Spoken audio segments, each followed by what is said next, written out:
The famous trial that has the whole country talking is now in its first day. A very bad crime is being blamed on Sean Diddy Combs, who used to be one of the most important people in showbiz. The first witness in Sean Diddy Combs' federal sex trafficking trial in New York City has now taken the stand.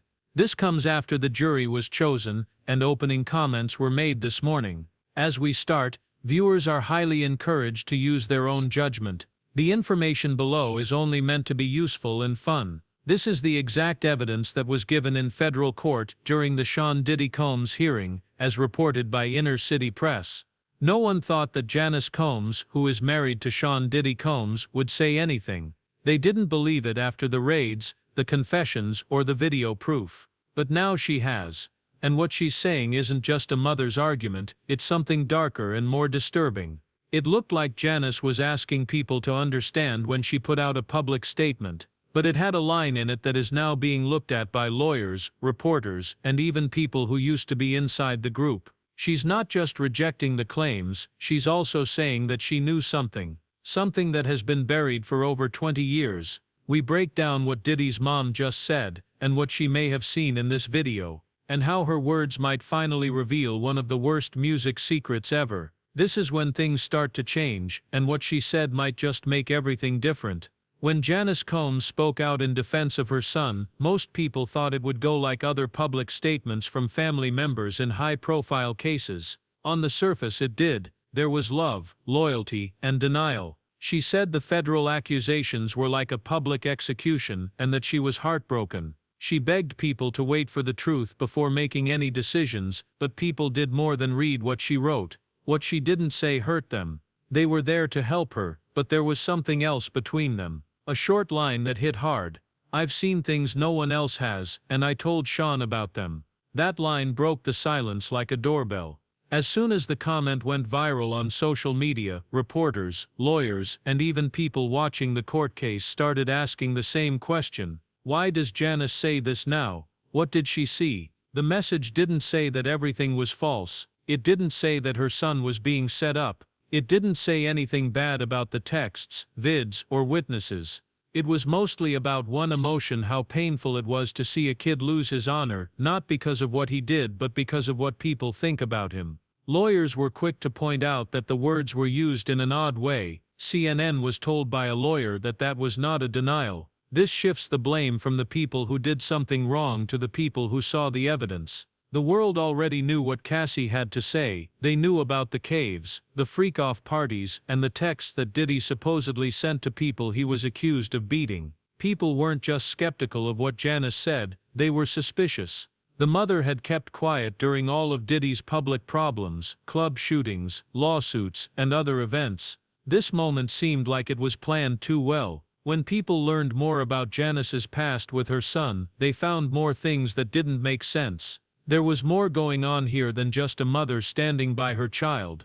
Now, everyone was interested in what Janice meant when she said she had warned him. "I told him not to." Right away, that one simple line from Janice Combs' comment caused a huge stir in the media. It was like finding a needle in a haystack in her otherwise emotional plea. That line wasn't unclear though. So once it was seen, it changed the tone of everything. It wasn't sneaky. It was clear. And it meant that they already knew. What did she really warn Diddy about? That's what the authorities are said to want to know right now. A lot of lawyers started to think that Janice might have seen or at least thought about bad behavior years ago but didn't say anything about it. This brought up an important new question. Was the mother trying to keep her son safe or get away from the effects of what she said? It didn't hold back on the web. "What do you mean you told him? What is it about? You mean about what he did in those tunnels?" Someone posted. The fact that she knew and did nothing makes it worse, doesn't it? But as the reaction grew, people became more interested. People began to dig. Everything from old interviews and red carpet pictures to public events and more was looked at very closely, and a strange pattern started to show itself.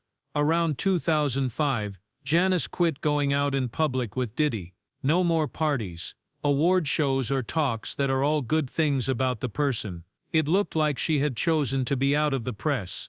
A clip from an interview from 2007 which was found again showed Janice quickly talking about Diddy's lifestyle. "He spends a lot of money," she said with a fake laugh. "I don't like how fast he lives." Someone asked her if she was worried about him. She then said, "I used to, but now I just pray." Reporters spoke to people close to the family who said Janice had separated herself from the business years ago. Someone who used to work for Bad Boy Entertainment in the early 2000s and early 2010s said she knew something wasn't right. Even though she didn't say it, you could tell by the look on her face. She was scared. "I told him not to say that line, but what if it was really a quiet confession? When she saw the first signs, what if she tried to speak out but was shut down, ignored, or even threatened? Suddenly lawyers for other accusers want to talk to her. Janice could become a key witness or even get in trouble with the law if she knew about illegal or cruel behavior and didn't report it. As the investigation into Diddy goes on, that one phrase could be the key that unlocks everything. For the first time, the mother who used to be in the background may be in the middle of the storm. We need to go back to see why Janice's words are so important now. Before the court cases, before the fame, before the power came, Janice Combs was more than just the mother of a famous rapper. She was a single mom from Harlem raising a boy in a dangerous neighborhood. Melvin Combs, her husband, was killed by a gunshot when Sean was only 2 years old.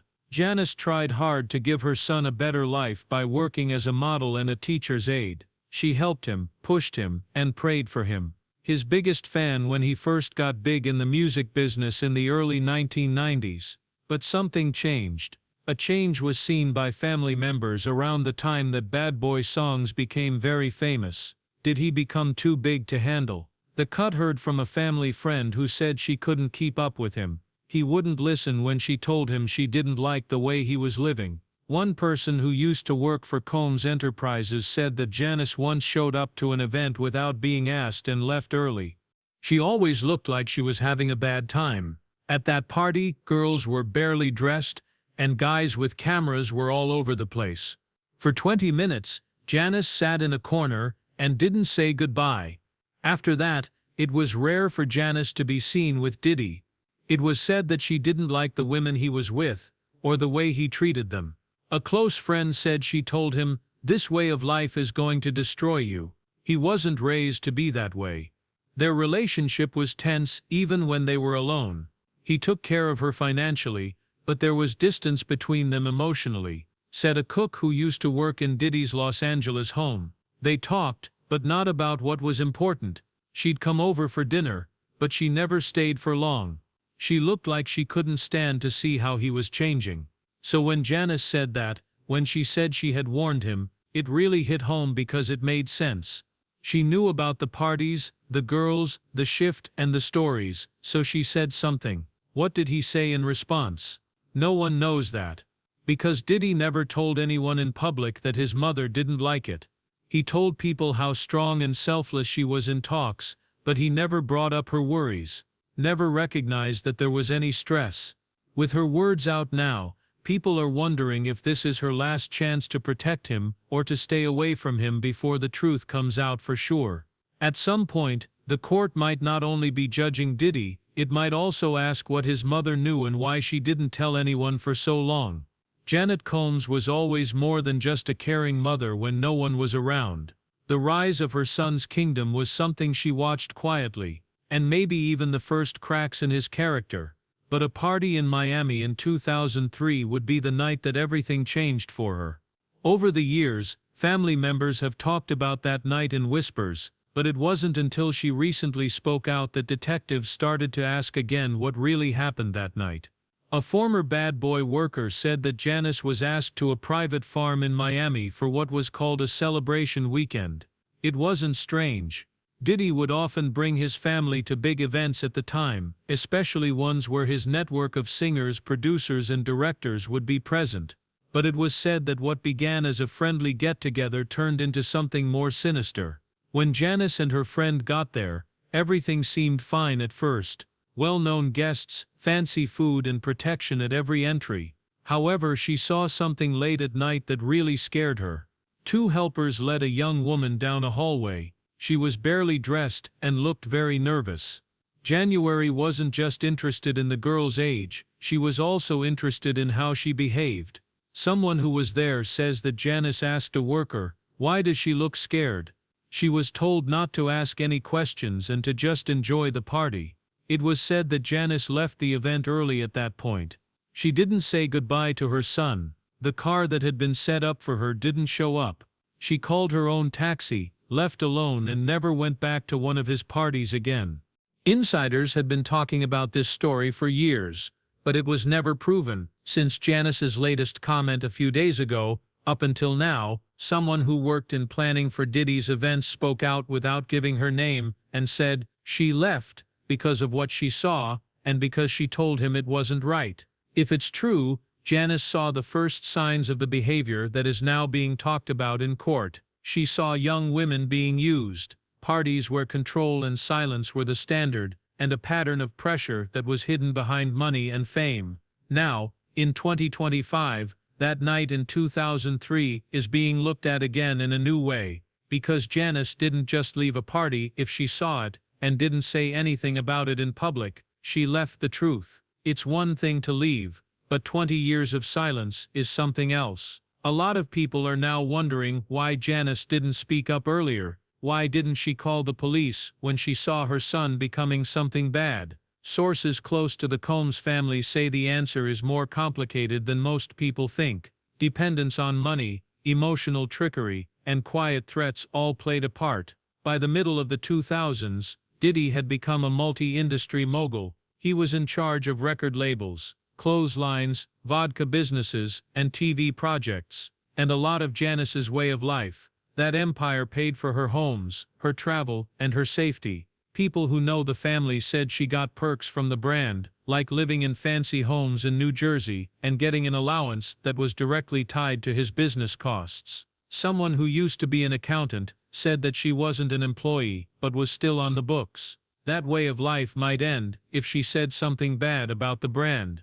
There's also proof that Diddy limited the freedom of speech of those close to him. His lawyers were known for being one of the meanest in the entertainment business. They were known for signing non-disclosure agreements, threatening defamation suits, and even hiring private spies to stop leaks. One family friend says Janice told them something private during a tough time in 2011. "It'll mess up everything, Sue," she said. In the same year, reports started going around that Janice was planning to write a biography, but the project was gone almost overnight.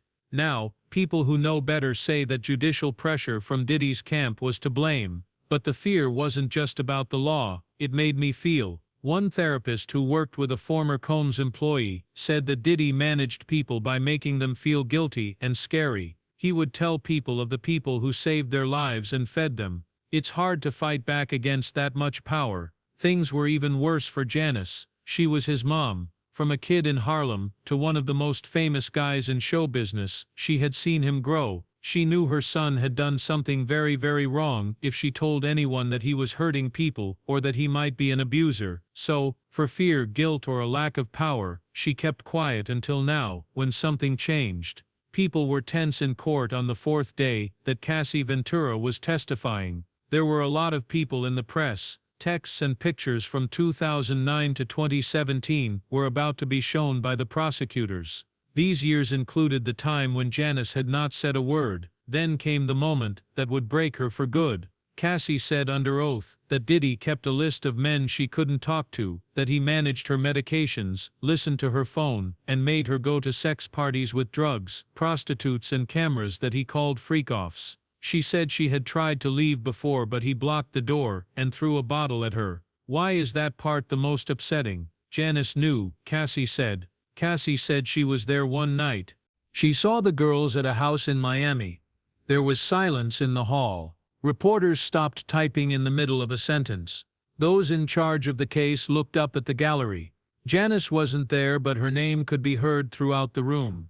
Cassie didn't say that Janice took part. She didn't say Janice agreed. But she did say Janice saw it and didn't say anything. That night, after court was over, Janice is said to have called her lawyer in tears.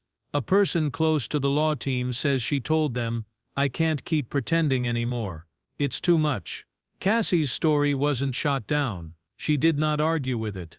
She broke. And that break is what made her write the message she would put out 2 days later. Now the authorities are looking into whether Janice might be willing to give evidence in secret. Her lawyer has refused to say anything about that. But one part of her public remark keeps getting attention.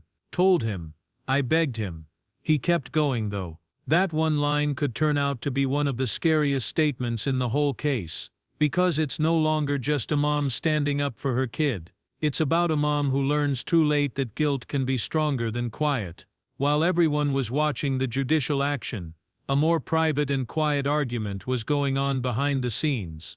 Once Diddy was in federal prison, he was put under extra supervision because of the sex trafficking charges against him. That meant that all of his calls while he was in jail were recorded, including one very private one with his mother. 2 people with knowledge of the case say that lawyers quietly looked over a call between Diddy and Janice Combs that was marked as suspicious.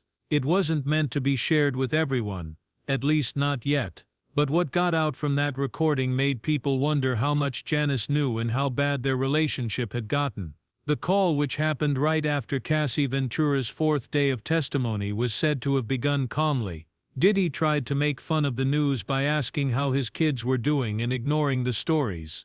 Janet wouldn't have it though. It was clear that she was upset as she said, I told you this would catch up with you. What did Diddy say? First there was silence, then anger. I don't want you to preach now, he snapped. I don't need this from you. Janet didn't stop though. A person who was in the courtroom and read the report said she said, you don't get to blame the world when you built this. You made this. You chose these things. It was said that the next line made the lawyers sit up straight in their chairs. You think God cares about you more than he does. But right now even he's not. Diddy lost it and yelled at her, telling her to stop preaching. Janet didn't give up though. You believe that the money keeps you safe, but it doesn't. I told them everything I needed to. The part where it says I've told them everything is what's getting new court attention now. With whom did she talk? When? Also, does she plan to testify? Janice Combs could be one of the most important people in the case if she has already talked to authorities or is getting ready to do so. It wasn't because she did the acts but because she was in his world. They were close enough to see what other people couldn't, and finally strong enough to stop lying. That phone call may have shown more than just Diddy's anger. It could show when his mother stopped protecting him and began holding him responsible. The statement made by Janice Combs made news across the country, so investigators asked for personal records, letters, emails, and journals. Most were thought to be unimportant, the feelings of a mother dealing with her son's fall from grace.